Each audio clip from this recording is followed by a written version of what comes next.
verify the identity, the sine of alpha plus beta over the sine of alpha minus beta is equal to the tangent of alpha plus the tangent of beta divided by the tangent of alpha minus the tangent of beta.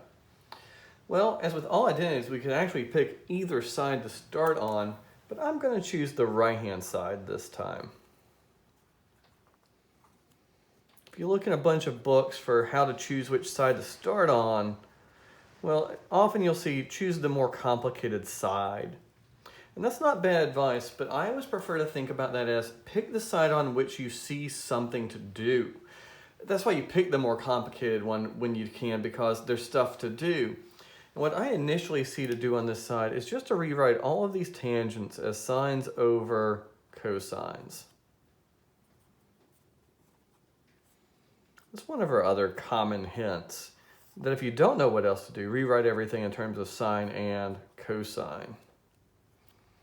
So all I've really done here is use the same quotient identity 4 times.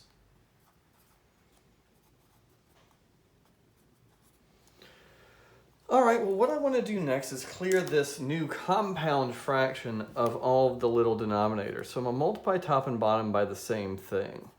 That least common denominator, cosine of alpha, cosine beta.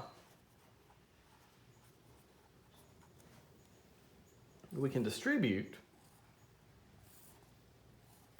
And what I see is that in each fraction, something cancels. In this first one, the cosine alphas cancel, and it leaves me with the sine alpha, cosine beta.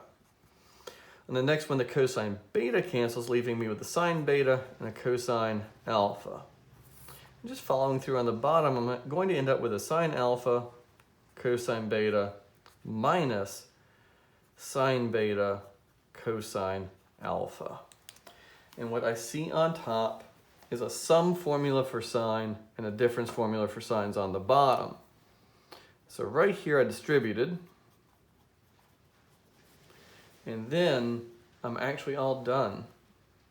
On the top I have a sine of alpha plus beta, and on the bottom I have a sine of alpha minus beta.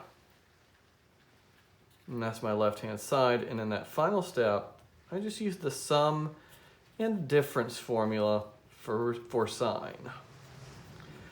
If I had started on the other side, I would have actually just gone through these steps backwards, with the creative moment being when I divide by cosine alpha, cosine beta. I do find this one more straightforward to start on the right-hand side and end with the left, but you can work them all going the opposite direction. And that's it for now.